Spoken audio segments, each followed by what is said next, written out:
I'm gonna suggest we get started. Thank you, Rabbi. Cantor Nimi has a play-in for us from Psalm 137. Um, Rabbi, do you want to speak for a minute first, or do you want No, Cantor let's Nimi do to the start us let's off? do the music first, Well, and then could I we'll. actually? I was curious because I have something for play in and play out, and I'm wondering which would be better to do first. So I have like a Gezerah Shava for a phrase from Psalm 21, Hod v'Hadar, Uh-huh. but I also have a Psalm 137 setting, and I wonder which would be Either better to one's do fine. I'm going first. to start actually today by talking a little bit about Psalm 122 and Yom Yerushalayim, and then go to Psalm 21. Okay, so So, then let's start with the Psalm 137 yeah. text Okay, then. got it. All right, here you go. Thank you. So this is one that a text that I have always resonated with as a musician because it strikes me that when the psalmist says, if I forget you, Jerusalem, may my right hand forget, may my tongue cleave to the roof of my mouth. It's like the psalmist is a musician basically saying, may I no longer be able to play an instrument or sing. May I no longer be able to make music.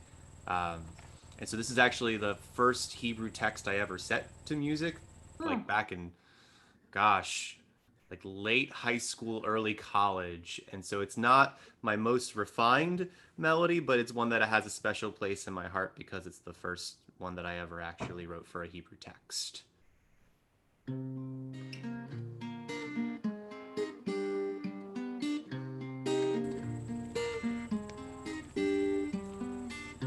אם אשכחך ירושלים אם אשכחך ירושלים תשכח ימיני תשכח ימיני אם אשכחך ירושלים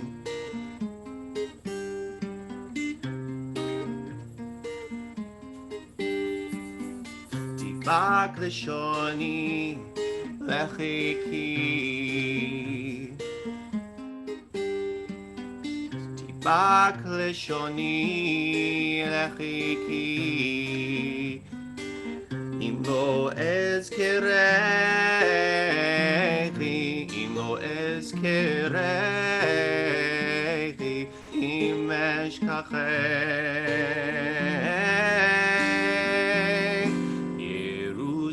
ירושלים אם לא אעלה את ירושלים על ראש שמחתי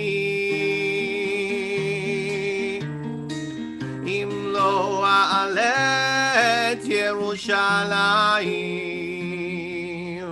על ראש שמחתי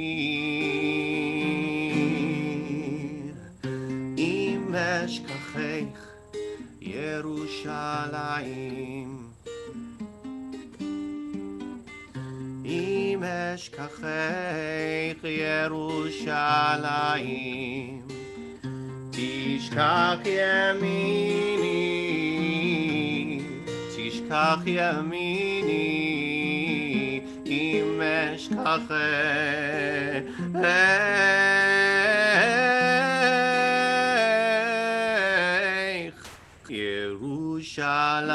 ירושלים אם אשכחך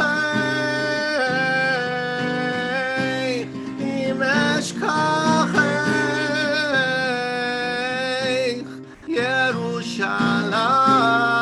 ירושלים תשכח ימיני תשכח ימיני אם אשכחך ירושלים אם אשכחך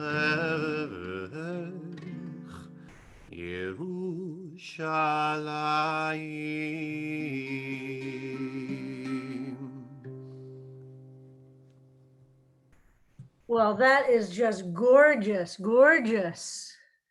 Boy, I would have loved to have known you as the young person who wrote that. That's just so beautiful. And a couple of things I want to say this morning. First of all, in response to the issue of, I really want to respond to something that Shep said about agonizing about signing a DNR. I just read a couple of weeks ago a study of medical doctors and how they want to die. And 90% of them say they do not want CPR. They do not want to be intubated. They do not want a feeding tube. They said the problem with the general public is that most of us watch TV shows that show people coming back with all of those procedures. And in most cases, most people don't recover, and it's a very painful thing to go through. So it's very interesting to see what doctors themselves want for themselves versus our feeling that you're signing a DNR. And there's a very famous Talmudic story that I teach a lot when I'm sitting with people who are making these kinds of decisions, that's used as the basis for a lot of Jewish medical ethics. And I won't spend a lot of time on it, so I'll just tell you the story. A very, very, very famous rabbi was dying, and he was suffering and dying and suffering and dying and lying in his bed. And his students stood around him praying. And the prayers of the students prevented the Malach HaMavet, the angel of death, from being able to get to the famous rabbi and to take his soul. And so this Talmud goes out of its way to say a illiterate, uneducated housekeeper saw the cruelty that the students were doing to the rabbi. She understood that what they were doing was not helping him. And she dropped a large earthenware urn, which shattered on the tile floor, of course. And at that moment, the students stopped praying, and the soul was able to leave the body of the rabbi and go to heaven. The Talmud tells this story, think about it, and is extremely critical of these highly educated students and extremely elevating of this uneducated, illiterate woman.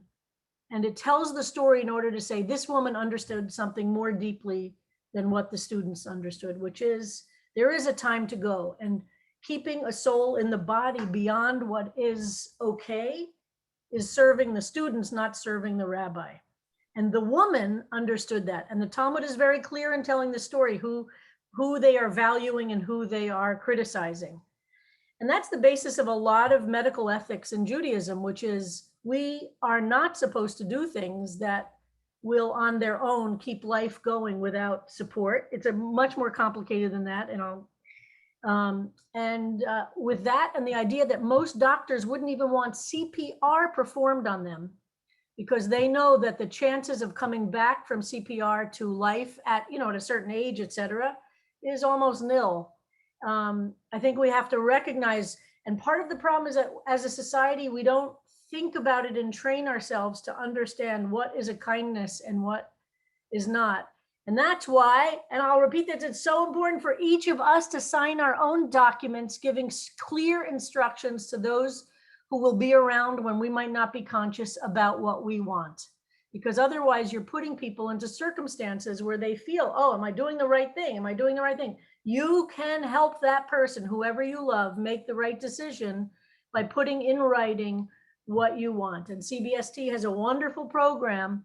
And if you haven't already done those documents, I cannot emphasize how important it is to do them, to make sure people know where they are once you've done them, to make sure your medical provider knows where they are, and to make sure you've made your decisions for yourself about to what degree you want heroic measures done at different times in the process. If you don't do it, the hospitals will be required by law to do everything they can to keep your body alive forever, as long as they can.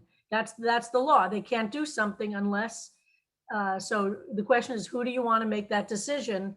The medical establishment, who has to protect themselves from lawsuits, or do you want to have some say in what decisions and what they will be? So if you want information about that, Harold, maybe you could put Judy's Sure.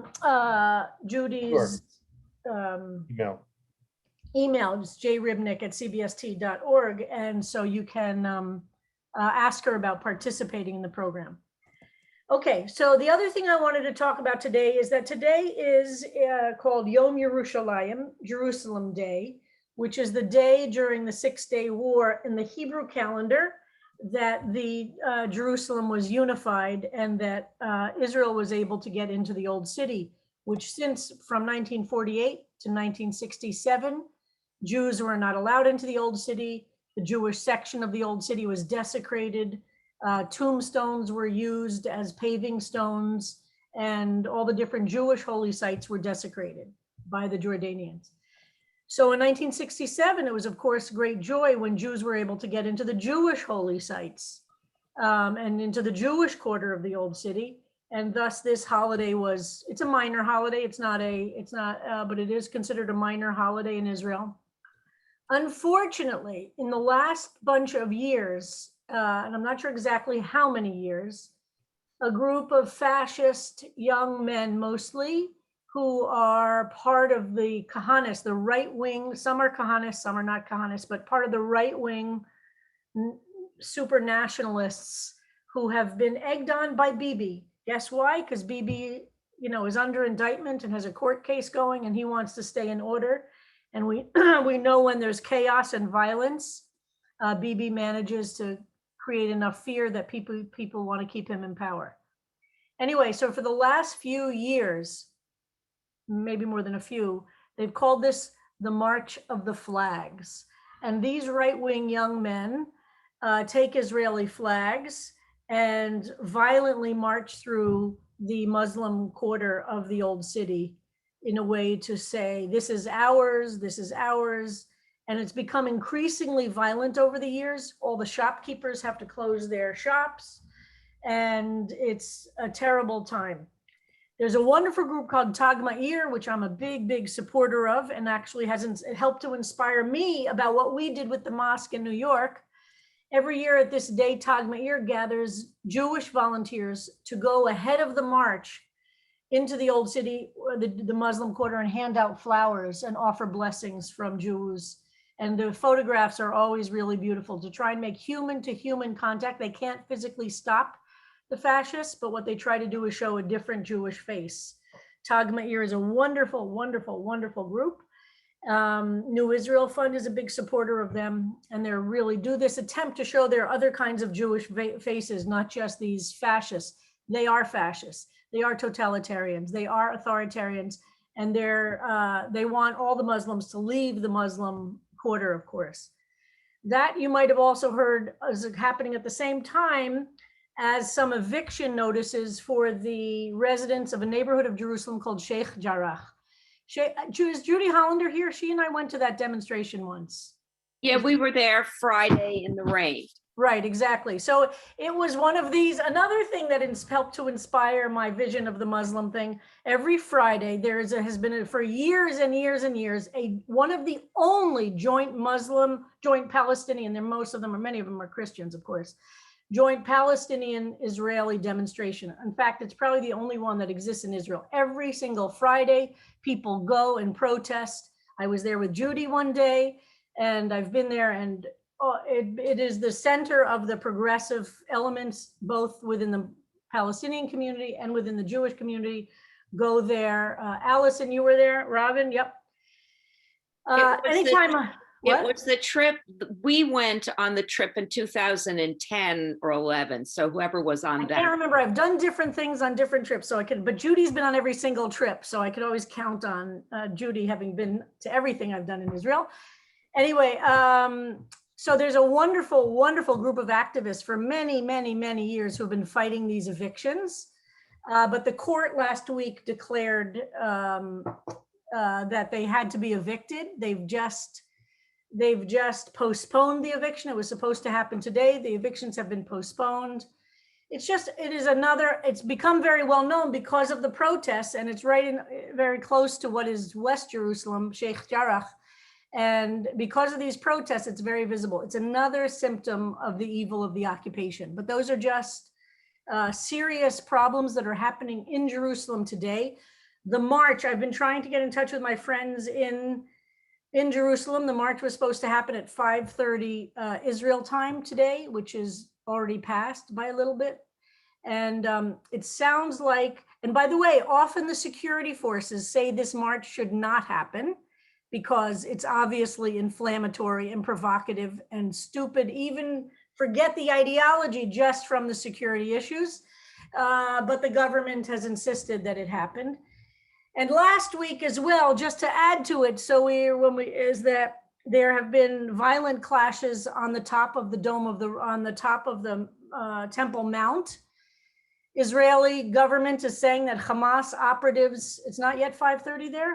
Okay, I'm bad at the math part. So the march hasn't happened yet. I heard, maybe Shari and Debbie who are in Tel Aviv know, I heard that they were saying they couldn't go through Shar Shechem and through the quarter, but I'm not sure what's happening.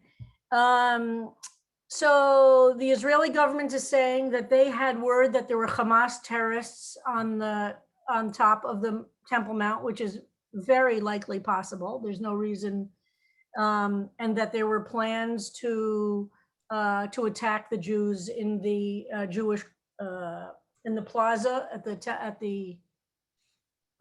on the down below. No, I don't know what's true, but the Israeli government sent in police forces into the mosque on Ramadan, which was quite inflammatory. The Israeli government is saying there were Hamas operatives who were planning to bomb places in Jerusalem there. The Palestinians are saying, no, we were all just innocent worshipers. In whatever case, there was a terrible, terrible conflict. Hundreds of Palestinians were hospitalized and a lot arrested as well. So it's right now, things in Jerusalem are very, very, very volatile. And so what I did this morning when I woke up, I will share with everybody. Harold, do you have Psalm 122? I do. Happen to have it right here.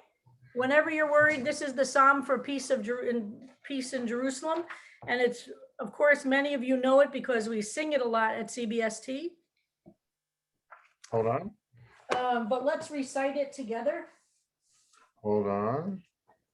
Got it. Okay, here we go. Let me just find, so this is, I wanted to do the, you don't have the Levy, just, okay, we'll do this one. Okay, just a second, 122. So Psalm 122 is considered the Psalm where we pray for the peace of Jerusalem. And this is the Psalm, by the way, that when I was struggling for quotes for our wall inside CBST, I used quotes from the Psalms. You'll notice this now.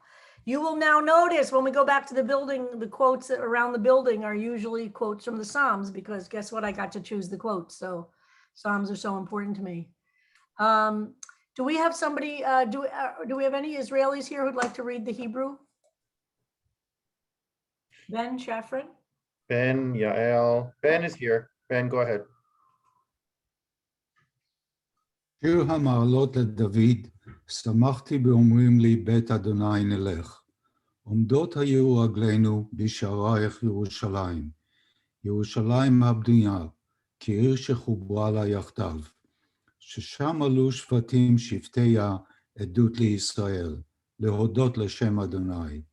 כי שמה ישבו כסאות למשפט, כסאות לבית דוד. שאלו שלום ירושלים, ישליו אוהבייך. יהי שלום בחילך, שבה בארמונותייך. למען אחי ורעי, אדברנה שלום בך. למען בית אדוני אלוהינו, אבקש טוב לך. So why don't we all read it in English if you mute yourselves, and I'll read out loud, but if everybody can read along with me these words of this very meaningful psalm about the peace of Jerusalem. And I say this every time when I'm thinking about Israel and peace. This is my go-to prayer. A song of ascents of David. I rejoiced when they said to me, we are going to the house of the Lord. Our feet stood inside your gates, O Jerusalem. Please mute yourself, everybody. Oh. Jerusalem built up, a city knit together, to which tribes would make pilgrimage, the tribes of the Lord, as was enjoined upon Israel to praise the name of the Lord. There the thrones of judgment stood, thrones of the house of David. Pray for the well-being of Jerusalem. May those who love you be at peace. May there be well-being within your ramparts, peace in your citadels. Pray for the sake of my kin and my friends. I pray for your well-being. For the sake of the house of the Lord our God, I seek your good. So this psalm is a powerful one, and I wanted, if you'll see, so you see I think it's verse, go down, Harold, Shalu Shalom Yerushalayim. This is 6, verse 6. Shalu Shalom Yerushalayim is how the Facebook post of Tag Meir this morning opened up when they talked about what they were going to do to go to the Muslim quarter. They couldn't get into the Muslim quarter, so they went to the Muslim village of Silwan, which is part of Jerusalem. And he opened up his Facebook post with this verse, Shalu Shalom Yerushalayim, Yishalu Ohavayach. Pray for the well-being of Jerusalem. May those who love you be at peace. I want to add something. Thank you, Shari and Debbie. Oh, so the march will not go through the Muslim quarter, thank God. And the other piece that's happening in Israel right now that's very important to understand is that from Gaza, Hamas, who is in charge of Gaza, is sending what they're calling incendiary balloons. Basically, they're balloons that carry with them fire. So when the balloons pop and fall down into the fields, the Israeli fields burn. And that's been happening now the last few days, and over 40 that I read of these balloons carrying fire have landed in Israeli fields, destroying, and that's a very agricultural area. And by the way, all of the moshavim and kibbutzim around Gaza are left-wing progressive kibbutzim and moshavim. This is not the town of Sderot, which is close by, tends to be Bibi territory, but the moshavim and the kibbutzim, again, Judy Hollander, you've been with me there, and I guess, and Robin Baslow, we went to that moshav just north of Gaza where we could look over the wall into Gaza. It's that close. They've been sending, Hamas has been sending, so it's very, very volatile because burning up agricultural land is obviously a terrible, terrible act of violence against the Israelis who live in that area as well. Rabbi, I'm sorry to interrupt, but I just went on that website and there's a video or a live stream of people carrying flowers and marching. So it's started. Oh, the Tag Meir website? Yeah. So maybe you could post that. Yeah, we're not going to talk about Judy and that moshav. Judy liked the guy who gave us the tour, but well, that is for another day. All right, friends, so we pray for our Israeli Jewish friends who are in Israel. We pray for the Palestinians, both Christian and Muslim. The Palestinians that tend to be around Jerusalem tend to be in the largest population of Christian Palestinians because of Jerusalem and Bethlehem being holy sites for Christians, but there are a lot of Muslims as well. So we pray for Shalu Shalom Yerushalayim. We pray for the peace of Jerusalem. Okay, let us now look at Psalm 21. We're going to finish up Psalm 21 today, and I heard from the ever fabulous Harold Levine, our TA extraordinaire, that you guys had 2 very good days of study. So let's look at Psalm 21. We're going to finish it up today. Finish it. I don't mean finish it. I mean end our study for this moment. I hope you all spend the rest of your lives studying Psalm 21 and maybe with me in other,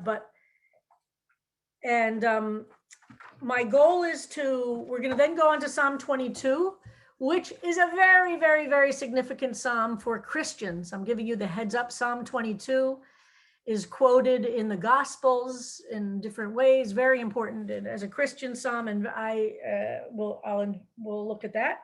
And then Psalm 23, where we'll spend a chunk of time with Psalm 23.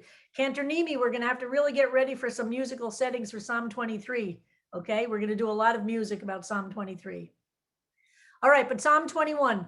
So I'd love to hear from a couple of people. What was your takeaway from some of your chavruta on Thursday and Friday, and any insights you have into Psalm 21? And if we need the text up there, that's great. All right, I'm looking for hands for, we discussed sovereignty, we discussed who the you was. I'm trying to bring it all back.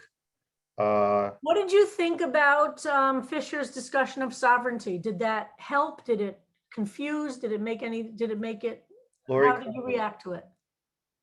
Lori? We talked a little bit about sovereignty, but mostly we talked about anger and fire and, you know, how so-called violent a lot of these Psalms are, but that fire and anger are really healing forces also. They cleanse and they're necessary in order to get out of your suffering. So we talked a lot about that. Yep, great, thank you. Who else would like to talk about what went on in their Chevruta? I know it And feels did like, you have an insight that you want to share with me? Was there something that helped you see the Psalm and understand the Psalm, or reject the Psalm, or? Simon is leaning forward, so I'm going to guess that it's Simon. Yeah, I think the thing that struck us was this phrase spiritual authenticity. And you know, that being kind of the essence of sovereignty, which is very different than the command and control Right. view of sovereignty that one usually thinks about. And I'd love to hear your comments about that, Rabbi. Well, that's part of why I wanted you to read him, is I thought he was a very creative, looking at sovereignty as kind of agency, right? As being in control of having some power. And I thought this is why I really encourage people to really read the introductions of the books to the extent you can, because he in particular, Fisher, does a great job of talking about how does he think about God? How does he think about some of the troubling words like sovereignty? And I liked very much what he said. And I think, and every understanding for me layers it and makes it more interesting. So I liked his very much. I just want to hear if there are other folks who had, I know it was a long time ago, right? I will say that in our group, we struggled with the Fisher translation with the you, because Yeah. he didn't, was the you God, was the you King David, was the you some other, and we actually went back to the Alter translation and read through it to help us understand the Fisher translation, because we felt the Fisher translation was opaque either, and then we argued whether his translation was opaque because he meant for it to be opaque, or whether it was opaque just because it was opaque or we were missing something. Yeah. Yeah, I think it's confusing. I think his translation is kind of confusing here, but I like a lot what he does with sovereignty, so that's why I wanted you to see it. Anything else? I know last week was a long time ago.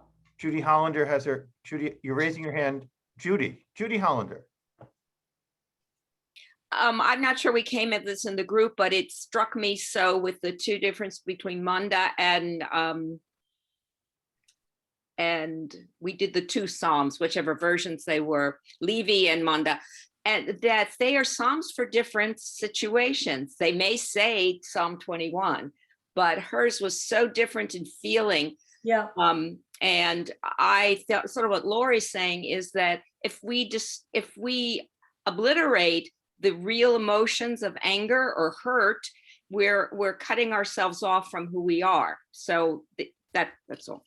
Yeah, Judy, I think that's a really important point. This is the part I struggle with also, and which is why I like diving into the difficult Psalms as well, because I think there's something there about the ugly feelings that are actually familiar to us, but we would love to ignore. Revenge, violence, hatred, we'd like to have all of our Psalms be all, a trek through the lily pads or something. And our lives are not that. And that's what I like about the Psalms. The language doesn't always work. I get that. And the gender issue is very difficult. But I think the Psalms get right into the heart of what it is to be a human being, including the ugly feelings of jealousy, of anger, of revenge, all feelings we would love to just, say they're not there. And wow, wouldn't that be great if none of us ever felt jealousy or anger or wanted revenge? So, Alicia? Yeah, so I am trying to remember what we talked about, but I think I was with Linda and Barbara, and another time with Jeffrey and someone else whose name I'm now forgetting. This is so long ago. We talked about two things, which I think is interesting to connect. Linda had a really wise point on Manda's translation that really reminded you of the kind of hallmark reading of, when you're looking for God and the footsteps are with you along the beach and then there's no footsteps. And so there's this sense of God being with you when you can't quite see God and you're frustrated.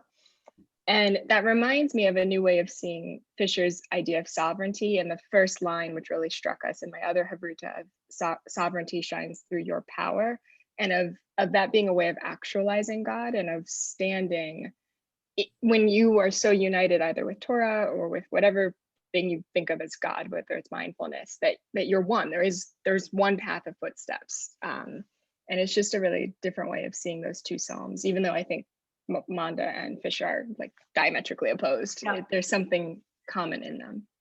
That's a fantastic reading of them. And that's honestly why I wanted you to see both of them and to see that she's completely comfortable with just ejecting the thing she doesn't want. And I'm that should also be a model for all of you. If you want to take on the stuff you like about a psalm and ignore the stuff you don't at this moment you're attached to it, fine. You're not writing an academic thesis for students you're writing what's meaningful to you. But at different stages of your life or different moments, sometimes you're going to miss being able to talk about some of those things that at other times you want to. That's fine. But that's why I always like going back to the original, because I find myself in really different places. Jack Neiman. Our group was Marianne King and Judith, who was joining from Budapest. And so we talked a little about the march and what she's dealing with. And she deals with it every day at her school, where and Orban, of course, and she was offered that we need to be vaccinated against the evil. So allow yourself to be angry, but don't turn that anger into violence. You need to turn it into something positive. And her offering was that like the matrix of ruler and servant really needs to be a partnership, not adversarial. Beautiful. Dorina puts into the chat, I can't stop hearing the voice of Shakespeare's Richard II claiming to be the deputy elected by the Lord. Yeah. And when I read the first few voices, I see that BBC footage from 1953 of Queen Elizabeth being anointed by the Archbishop of Canterbury, by the grace of God, Queen of England. Yeah. And this psalm does have language that if you believe in a monarchy in which the king has the divine right of kings, this is a proof text of that. And then Dorina does add, that's why for Jews and Christians reading it quite differently, because for Jews, the monarchy ended. But those monarchs who were anointed were divinely chosen. And for Christians, this anointed refers to one anointed, which is Jesus. So that's where the whole concept of anointed. And it is, I know, having watched The Crown, I feel like I totally understand everything now about the British Crown. And that episode, I mean, really, if you haven't seen it, Harold, I think that's a great point. If you haven't watched The Crown, the episode where she becomes queen, you really feel this. And in some ways, I never really thought about that part of the monarchy. I knew about it. I've studied all of those books of the Bible. I know about the ceremony, but I don't know. I just never really imagined. And when you see that episode of The Crown, which is you really realize they in a different way. And then Monica Raymond comes in and says, you wiped their offspring from the earth. Remind you of anything? In today's times, there's an account of the Han Chinese forcing IUDs on Uyghur women to cut the Uyghur birth rate. Yeah. And sorry, Cantor Nimi had something. Cantor, since you're here, did you want to expound on what you put in chat? Oh, sure. I was in my Chavruta when we talked about Fisher's concept of sovereignty. It seemed like there was this idea of, regardless of whether you call it spiritual authenticity, but this idea that there's a layered connection between, like you have sovereignty over your own space, and somebody has sovereignty over the space in which you are, and on up and up and up, and by that layering of of sovereignty, it connects you to the one who has ultimate sovereignty over all. And so there's this through line of connection. Uh-huh, beautiful. Regina brings up a good point, and I'd love to hear maybe Regina talk about it. I because of suggestions in the class, I got both that book, and I also over the weekend received Pamela Greenberg's book, which I'm now just reading and not ready to share, but I'll be talking to Harold about sharing to have 2 more women writers. How did she really very clearly replaces father with mother. That's how she responds. How did other people respond to that? Regina, do you want to say something about that? Because I think I forgot to bring that up because that's Greenberg does not as much. And Greenberg, by the way, in the back of her book, she does what we want all of them to do, which she has the big concepts and she explains why she does things, which is what we want them all to do. But any other thoughts about the mother versus father?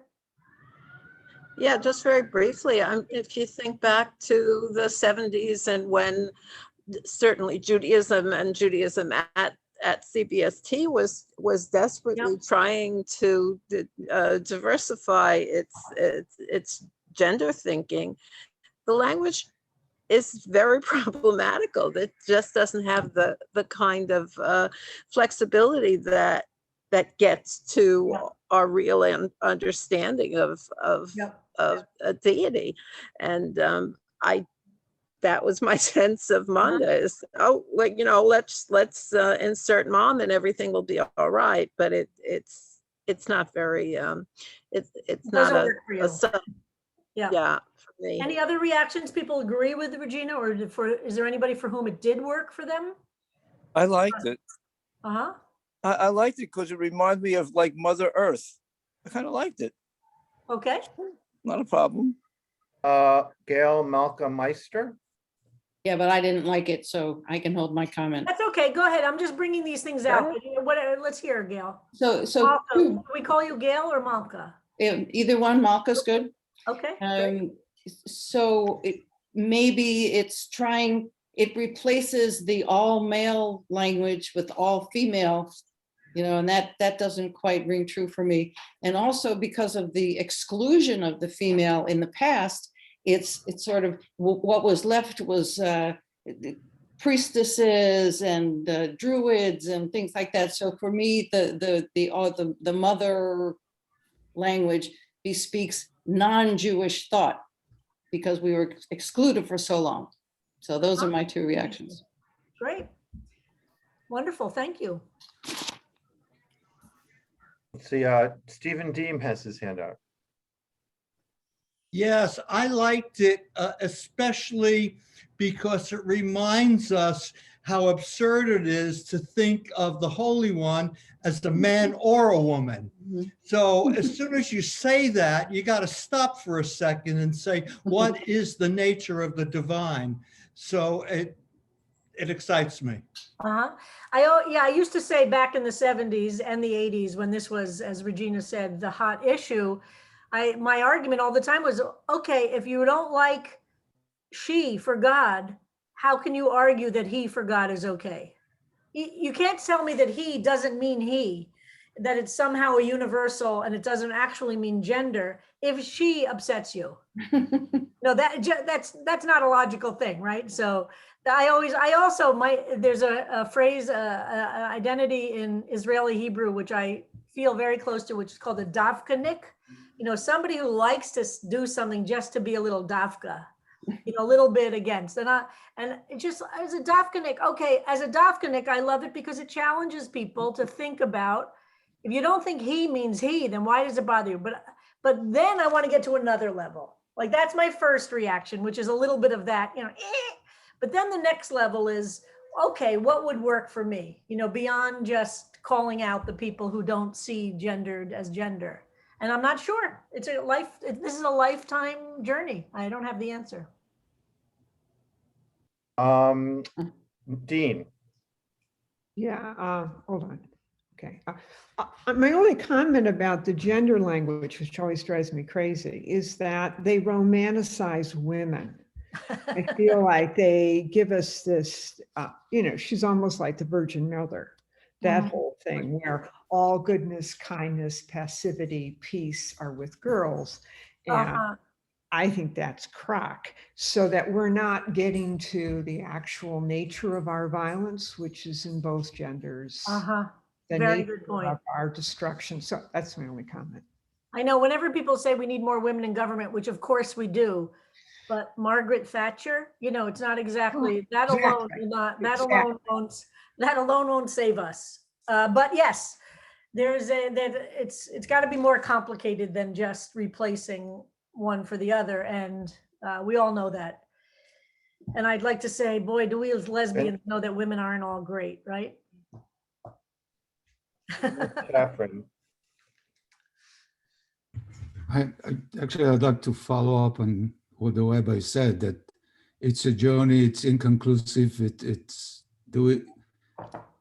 you haven't found a solution. No. And I think it really points out to the limitations of language and imagination. We're sort of moving in that direction. We switched now, and it's common to say he or she, but we haven't found a word that incorporates that phrase. So we use a long phrase. We've changed Miss and Mrs. to Ms. I think it's a journey that eventually will resolve itself, particularly with respect to the deity, which is not human at all. It's a whole different concept and cannot be gendered. Mm-hmm. I think holiness is found in that journey. You know what I mean? I think exactly in the struggle and in the, ooh, this feels right, that doesn't feel right. And then tomorrow, this feels right and that doesn't feel right. I think that it's all part of the relationship. Alice Sales, and then we'll turn to, then I have a little housekeeping. Alice, I think you're muted. And then I have a little housekeeping, and then we'll turn to Cantor Nimi for a play out. Thank you. Alice? So I'm thinking about he and she, and both of them bother me. And then when Cantor Nimi talked about the layers of sovereignty, and one layer builds on the other. But what if it keeps going? To me, it's more of a struggle with the concept of infinity, which is so difficult, I think, for humans to understand. And I would love to know if the Psalms ever think in those terms of what if God is infinite, and then what do they use to talk about it? There's a very, as Judaism has, what we say, 70 names for God, and actually there are probably more, but one of the names for God is Ein Sof, which literally means infinity. It literally means there is no, Ein means no, Sof means end. Ein Sof is a name for God. Literally, it means there is no end. And that's why the English word God is very limiting.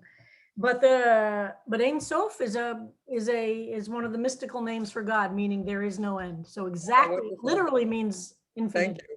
Thank you. I'm so excited. Two words. Ein. A-Y-N? Ein, A-Y-N, sure, A-Y-N, Sof, S-O-F. Okay, thank you. There is no end, infinity. And that's in the Psalms? I don't know that Ein Sof is used in the Psalms, but it is one of the traditional names for God. You can, Yud-He Vav-He in traditional Jewish thinking is an infinity name of God also. The problem is when we translate it to God or to Lord, we lose. Yud-He Vav-He, we don't even know how it's pronounced. It's somehow, some verb to be is in there. So the Yud-He Vav-He itself is a very, very, very big name that has no limit, I believe. Nice. So just a tiny bit of housekeeping. Tomorrow, we will be sharing offerings for Psalm 21, and we have our rotation, and I was in touch with Annika, and it looks like we'll be able to share everything that was submitted so far. We have a deadline of 5 o'clock this evening for if we don't get any more, we'll share everything. We have a deadline of 5 o'clock today for Psalm 21 offerings. If we get more than 10, we may have to do some choosing, but please, if you have an offering for Psalm 21 that you're working on and haven't submitted yet, finish it up and submit it to us. We'll be reading them tomorrow and then starting on Psalm 22 on Wednesday. And Cantor Nimi, which of your other I think Hod V'Hadar would be the one to go with. Okay, And just got really it. briefly, So- also, there's a great Sephardi, egalitarian Sephardi Siddur called Siddur Masorti that uses they, them pronouns for God. If anyone's Oh. ever interested, it's a really fascinating. You just send me a scan of one. Who Sorry? published it? Cantonese? Who published it? I know that they pulled translations from the Open Siddur project, but I'm trying to see who actually published it. They have a website, sidurmasorti.com, apparently is their website. Okay. Under Well, when Creative the press is over, Commons. if you I wanna can't post- find the publishing information in it, but I'm happy to share the link where I found it. Great, terrific, thank you. So this Can you see your text? yeah, that's the right one. Absolutely. Thank you. So there's this phrase that's used in 3 different Psalms that I was just struck by how it's used in different ways. In Psalms 96 and 104, it's a phrase that's used, for God, right? Hod v'hadar, greatness and grandeur, to use the same kind of play on sounds, or glory and grandeur, however you want to translate those words.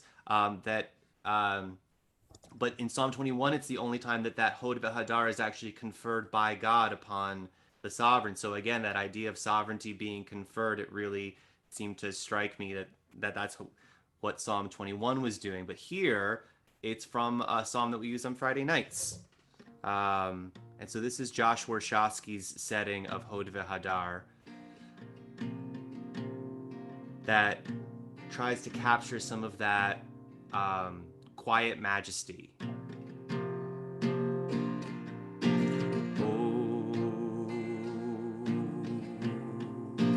Hod v'hadar, Hod v'hadar, lefanav.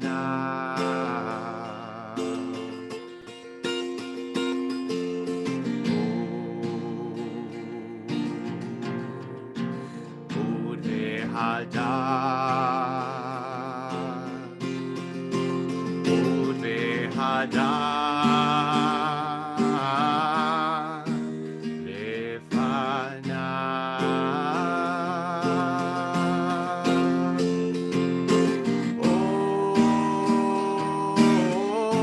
Oz v'tiferet b'mikdasho, v'tiferet b'mikdasho, v'tiferet b'mikdasho.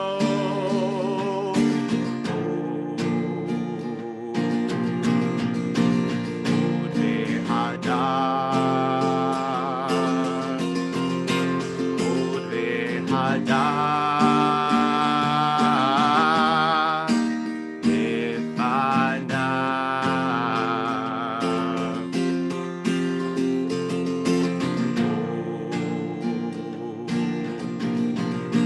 Hod v'hadar, Hod v'hadar, lefanav.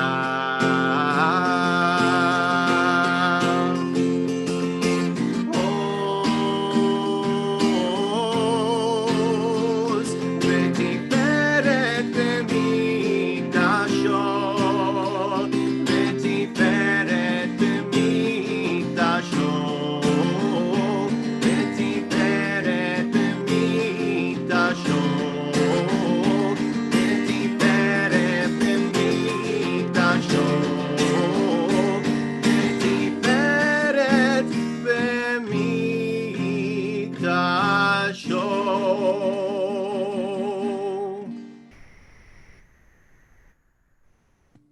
Wow, thank you. See everybody tomorrow.